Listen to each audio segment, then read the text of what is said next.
السلام علیکم ناظرین۔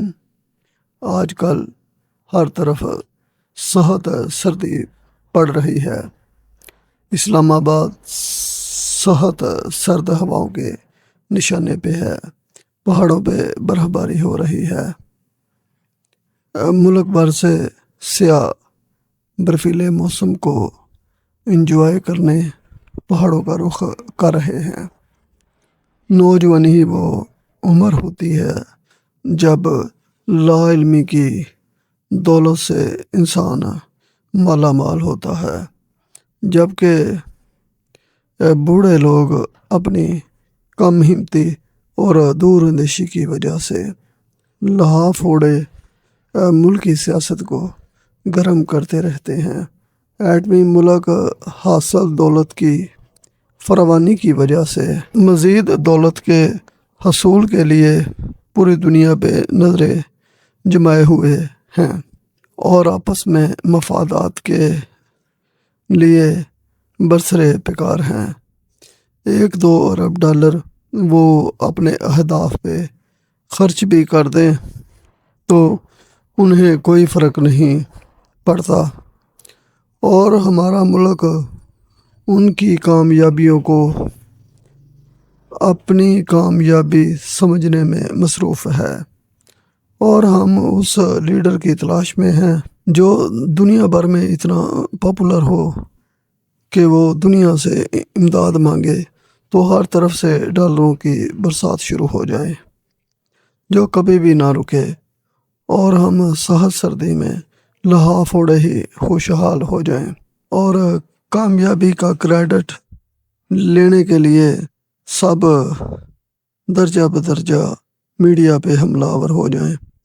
تماشائی تو بس ٹکٹ لے کر کھیلنے والوں کی دولت میں اضافے کا سبب بنتے ہیں اور اس دن کمائی سے بھی محروم رہتے ہیں۔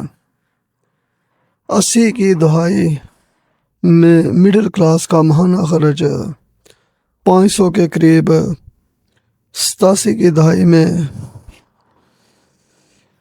گجرانوالہ سے راولپنڈی کا کرایہ 20 روپے، 2003 میں پٹرول 35 روپے کے قریب لیٹر تھا۔ ہم نے ایٹمی طاقتوں کی فرما برداری میں پرائی جنگوں میں حصہ لے کر ہم اپنی پبلک کو سوائے مہنگائی، لاقانونیت اور اپنے سرکاری ادارے ایک ایک کر کے فروخت کرنے کے سوا کون سا کارنامہ انجام دیا ہے؟ اپنا قومی خزانہ خالی کر کے ڈالر کو اونچی اڑان کا موقع دیا ہے، اور اپنی ملکی کرنسی کو ڈالر کے مقابلے میں اوپر لانے کے لیے کبھی بھی کسی نے ارادہ ظاہر نہیں کیا۔ اگر ہم ڈالر کے ساتھ ایک میچ مسلسل جاری رکھیں اور اپنی کرنسی کو تھوڑا تھوڑا کر کے بلند کرتے جائیں تو غیر ملکی قرضے اور مہنگائی کم ہوتی جائے گی، اور اس کا فائدہ فرد کو ہوگا۔ جب تک ہمارا قومی خزانہ بلندی کی طرف سفر نہ کرے گا، کبھی بھی مہنگائی کم نہیں ہو سکتی، اور کوئی بھی ایسا فارمولا نہیں ہے کہ قومی خزانہ خالی رکھ کر اور ڈالر کا ریٹ بڑھنے کی آزادی دے کر ہمارا ملک کبھی بھی ترقی نہیں کر سکتا۔ کبھی ہم گاڑیوں والوں کو ڈیزل سستا دے کر گاڑیوں میں ڈیزل انجن رکھواتے ہیں اور پٹرول انجن سکریپ کے ریٹ فروخت ہوتے ہیں، اور کبھی گیس سستی دے کر ملک میں گیس پمپ لگوا دیتے ہیں، اور اب آنے والا دور بجلی سے چلنے والی گاڑیاں دھڑا دھڑ تیار ہو رہی ہیں۔ انجن غائب ہو جائے گا، ٹیوننگ اور انجن آئل تبدیل نہیں کروانا پڑے گا۔ کبھی ہمارے ملک میں 5 سالہ منصوبے بنتے تھے، اور آج ہمارے پاس 1 سالہ منصوبہ بھی نہیں ہوتا۔ قیمتوں پہ کوئی کنٹرول نہیں ہوتا۔ جس طرح لاپرواہ لوگ جب نئی گاڑی خریدتے ہیں تو جب ایک ایک کر کے کبھی سائڈ کے شیشے، کبھی کوئی اشارے کم ہوتے جاتے ہیں مگر انجن چلتا رہتا ہے۔